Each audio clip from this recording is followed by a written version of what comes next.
Good morning વિદ્યાર્થી મિત્રો. ગઈકાલે આપણે દૈનિક જીવનમાં પીએચ નું મહત્વ એ વિશેના બે પોઈન્ટ ભણેલા હતા. પહેલું હતું સજીવોના અસ્તિત્વમાં પીએચ અને બીજું હતું જમીનમાં પીએચ. બાકીના ત્રણ પોઈન્ટ આપણે બાકી રાખેલા ધ્યાન. તો ત્રીજો પોઈન્ટ છે પાચન તંત્રમાં પીએચ નું મહત્વ, અથવા ને આવી રીતે પણ લખી શકો કે ખોરાકના પાચનમાં પીએચ. ખોરાકના પાચનમાં સર પીએચ નું મહત્વ શું?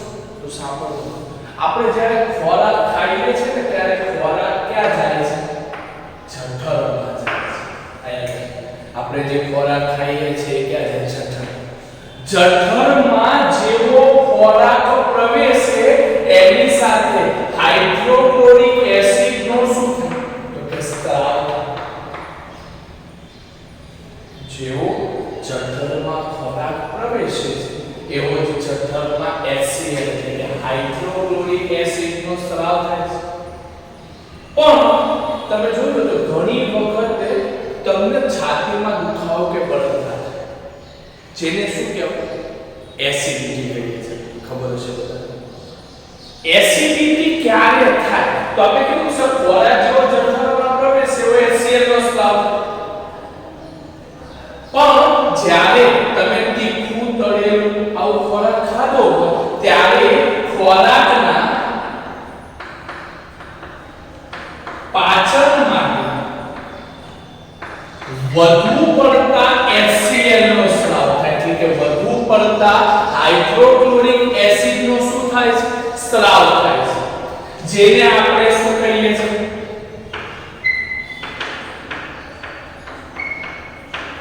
એસિડિટી.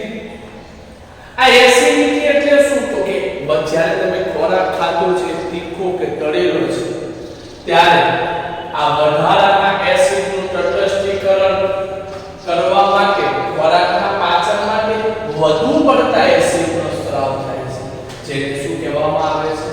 એસિડ. હવે હું તમને એક ઉદાહરણ આપું. તમને કઈ વાગેલું છે તો તમે એની ઉપર મલમ લગાવશો કે મીઠું નાખશો? તો અડધા કે સર મલમ લગાવશો. કેમ મલમ? કારણ કે મલમ એ વાગેલાને શું કરે છે? વાગેલા ઉપર ઠંડક આપે છે. પણ મીઠું નાખતા એની બળતરામાં વધારો, એટલે ઉત્પન્ન શું થયું? એસિડ ઉત્પન્ન થયું, એટલે ઉત્પન્ન એસિડિટી થઈ. તો એસિડિટીના ઉપચાર માટે બેઝિક પદાર્થ વાપરવાના. કયો પદાર્થ? બેઝિક, જેને બીજી ભાષામાં કહેવાય છે પ્રતિ એસિડ પદાર્થ, અથવા ત્રીજું નામ છે એન્ટાસિડ. શું કહેવાય? બેઝિક, પ્રતિ એસિડ અથવા એન્ટાસિડ. આ બધાનો મતલબ એ છે કે ઉત્પન્ન થયેલા વધારાના એસિડનું, આ વધુ પડતા એસિડનું છે એનું શું કરવાનું છે? તટસ્થીકરણ કરવાનું. શું કરવાનું? તટસ્થીકરણ. જેને આપણે ગુજરાતીમાં કહે છે બેઝિક રીતે તો ઇનો પીએ.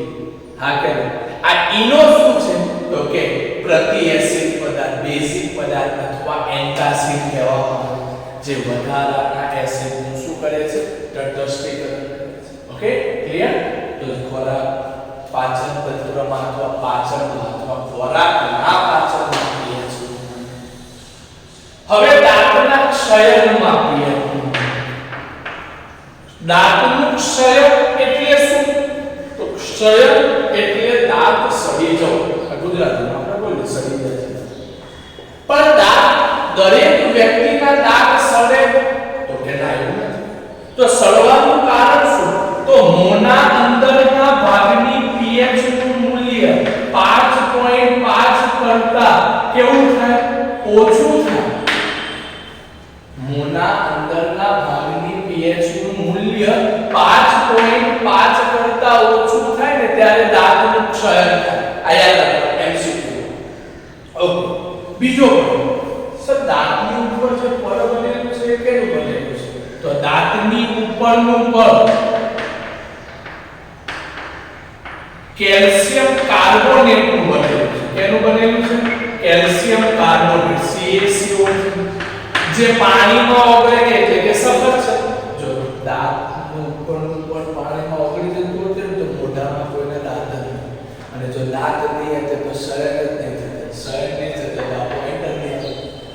ઓકે, એટલે મોંના અંદરની ભાગની pH 5.5 કરતા ઓછી થાય છે ત્યારે દાંતનું શયન થાય છે. દાંતના ઉપરનું પડ કેલ્શિયમ કાર્બોનેટ જેવા સખત પદાર્થનું બનેલું છે જે પાણીમાં ઓગળતું નથી. પરંતુ મોંના અંદરના ભાગની pH 5.5 કરતા ઓછી થાય ત્યારે દાંતનું શું થાય છે? ક્ષય. ઓકે, આપણે જમ્યા પછી દાંતમાં છે ખોરાકના કણ દાંતની વચ્ચે રહી જાય અને આ શર્કરા શું થાય? વિઘટન થાય. જમ્યા બાદ ખોરાકના કણનું અથવા શર્કરાનું શું થાય? વિઘટન થાય. એટલે ઉત્પન્ન શું થાય? એસિડ. ઓકે, સલાહનો ઉપચાર શું? તો જેમ ઉપચાર એટલે ઉત્પન્ન શું થયો? એસિડ ઉત્પન્ન થયો. તો ઉપચાર તરીકે કોઈ પણ પદાર્થ લે તો બેઝલ લેવો પડે અથવા બેઝિક અથવા પ્રતિ એસિડ અથવા એન્ટાસિડ. તો કયો પદાર્થ આપણે ટૂથબ્રશ કરીએ ને એ ટૂથબ્રશ છે એ બેઝિક પદાર્થ કહેવાય. ટૂથબ્રશ એ કેવો પદાર્થ કહેવાય? બેઝિક પદાર્થ કહેવાય જે વધારાના એસિડનું શું કરશે? તટસ્થીકરણ કરશે અને મોંના અંદરના ભાગની pH 5.5 કરતા ઓછી થવા દેશે નહીં.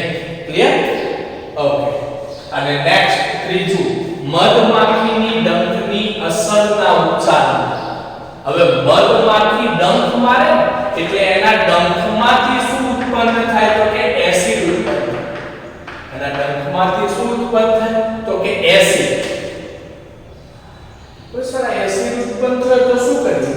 તો જ્યાં ડંખ માર્યો છે તેની આસપાસ પ્રતિ એસિડ પદાર્થ લગાવવામાં આવે. પ્રતિ એસિડ પદાર્થ એટલે પ્રતિ એસિડ અથવા બેઝિક પદાર્થ એટલે ખાવાનો સોડા લગાડવામાં આવે જે વધારાના એસિડનું શું કરે?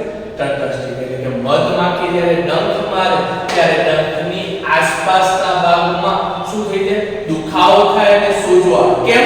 કારણ કે મધમાખીએ ડંખ મારે એટલે આપણા શરીરમાં શું પ્રવેશ થયો? કે એસિડ.